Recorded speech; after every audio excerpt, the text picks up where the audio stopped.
In the ancient lands of southern Africa, nestled between the rolling hills and flowing rivers, the kingdom of Zimbabwe thrived under the wise rule of King Nyatsimba Mutoda.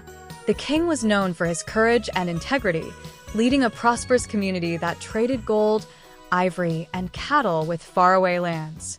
However, despite his successes, the kingdom was beset by omens, whispers of discord among the tribes and rivalries brewing in the shadows. One night, as the moon shone brightly over the great stone structures that formed the heart of the city, King Nyatsimba called upon the elders and spiritual leaders to seek guidance. The fire crackled as the wise men gathered, their faces illuminated by the flickering flames. The chief elder, an ancient man with eyes like deep pools of wisdom, spoke of a prophecy passed down through generations. He recounted tales of ancestors who had built great cities, warning of the need for unity and strength in the face of adversity. "Listen closely," the elder warned.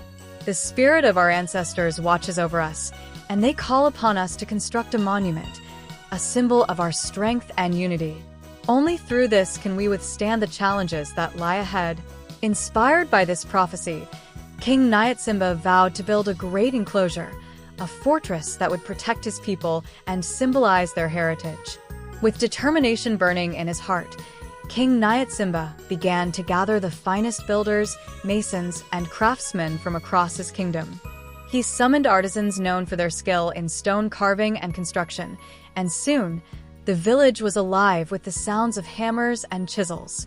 The king shared his vision of creating a magnificent structure, one that would stand as a testament to their unity and resilience. The plans for the Great Zimbabwe began to take shape. The king envisioned an enclosure built from granite blocks, meticulously carved and fitted together without mortar, creating walls that would stand the test of time. As the villagers worked together, they shared stories and laughter, their bonds strengthening as they toiled under the watchful eye of their king. Amidst the construction, the village held a ceremony to honor the ancestors, inviting their spirits to bless the endeavor. The rhythmic drumming and dancing echoed through the valleys as the community celebrated their shared purpose. King Nyatsimba, standing before his people, urged them to embrace their identity and history, reminding them that the walls they built were not just of stone but of their shared dreams and aspirations. As the Great Zimbabwe began to rise, news of its construction spread like wildfire. However, not all were pleased by the king's vision.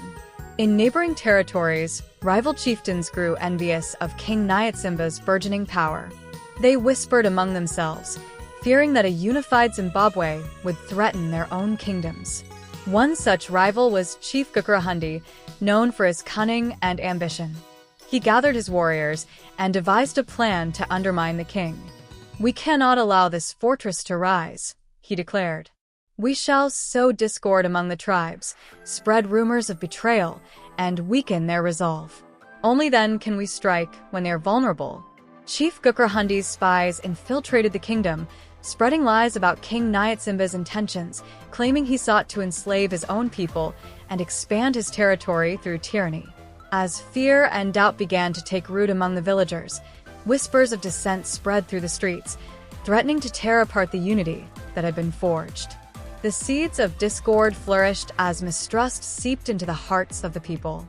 Meetings that were once filled with laughter and camaraderie turned tense, with neighbors eyeing each other with suspicion. Some began to question the king's motives, fearing that the Great Zimbabwe would serve as a prison rather than a sanctuary. Seeing the turmoil among his people, King Nyatsimba summoned his advisors. "We must address the concerns of our community before the whispers of our rivals consume us," he declared. He devised a plan to hold a grand assembly, inviting everyone in the kingdom to voice their fears and hopes. The day of the assembly arrived, and the air was thick with anticipation. As the people gathered, King Nyatsimba stood before them, his heart heavy with the weight of their uncertainty. He spoke passionately about the importance of unity, urging them to trust in one another and their shared vision. "We are stronger together," he proclaimed. "The walls we build will protect us, but it is our unity that will empower us." Slowly, the tide began to turn. Inspired by their king's words, the people began to share their thoughts and grievances openly.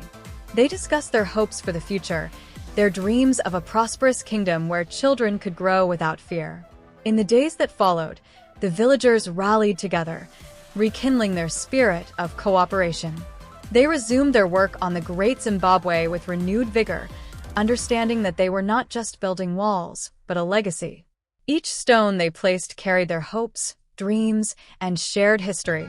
As the enclosure grew larger and more impressive, word of the village's determination reached Chief Gukrahandi. Furious that his plan had failed, he plotted to strike before the fortress was complete, seeking to weaken their spirits through direct confrontation. The air crackled with tension as Chief Gukrahandi and his warriors prepared to march against the kingdom. His camp was alive with the sound of clashing metal and war cries as his soldiers sharpened their spears and prepared for battle. Chief Gukrahandi believed that a show of force would shatter the villagers' resolve and bring them to their knees. Meanwhile, King Nyatsimba received news of the impending attack. He gathered his generals and warriors, crafting a strategy to defend their home. "We shall not meet force with force," he declared. "Instead, we will use our knowledge of the land and the strength of our unity. We will outsmart them."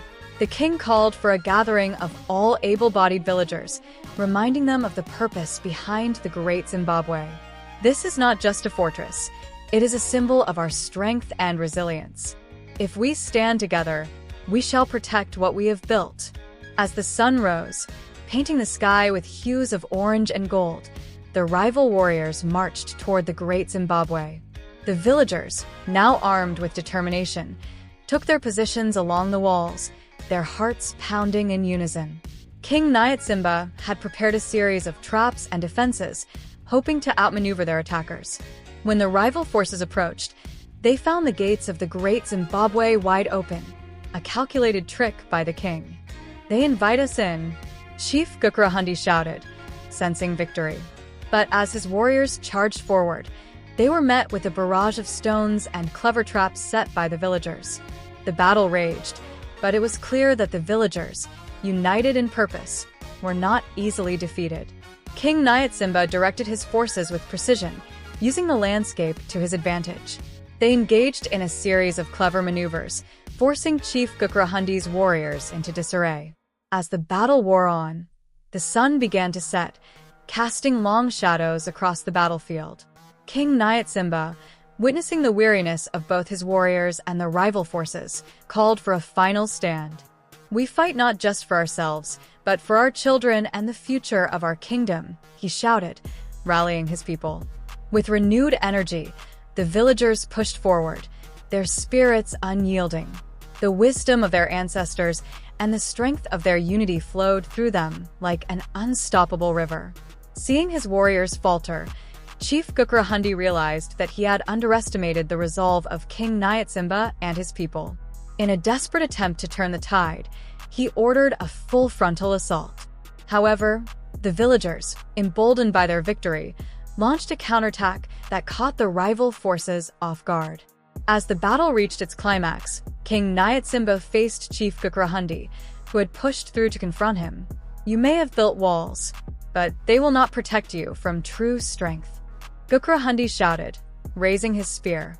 But King Nyatsimba, with a calm demeanor, replied, "True strength lies not in power alone, but in the hearts of those who fight for a noble cause." The two engaged in a fierce duel, their skills matched, but the determination of King Nyatsimba drove him forward. In a final, decisive move, King Nyatsimba disarmed Gukrahandi, forcing him to the ground. The king raised his spear, but did not strike the final blow. Instead, he looked down at the rival chief, who was now at his mercy. "You have chosen the path of division, but I will show you the strength of unity. Leave this place and return to your people. Let them know that our strength lies in cooperation, not conflict." With that, Gukrahandi retreated, humiliated but alive, knowing that he had lost more than a battle. He had lost the opportunity for unity. In the aftermath of the battle, the village of Zimbabwe flourished. The Great Zimbabwe stood as a magnificent fortress, a testament to the resilience and unity of its people. King Nyatsimba was celebrated not only as a ruler, but as a visionary who brought his people together through adversity. The villagers continued to build and expand the enclosure, creating living spaces, shrines, and marketplaces that attracted traders from distant lands. The legacy of the Great Zimbabwe grew, becoming a symbol of strength, heritage, and the importance of community. As years turned into decades, the story of King Nyatsimba and the Great Zimbabwe spread far and wide. Generations to come would tell tales of courage and wisdom, passing down the values of unity and resilience that defined their ancestors. The Great Zimbabwe remained, a magnificent stone structure rising against the horizon, echoing the spirit of a people united, a kingdom transformed, and a legacy that would endure through time.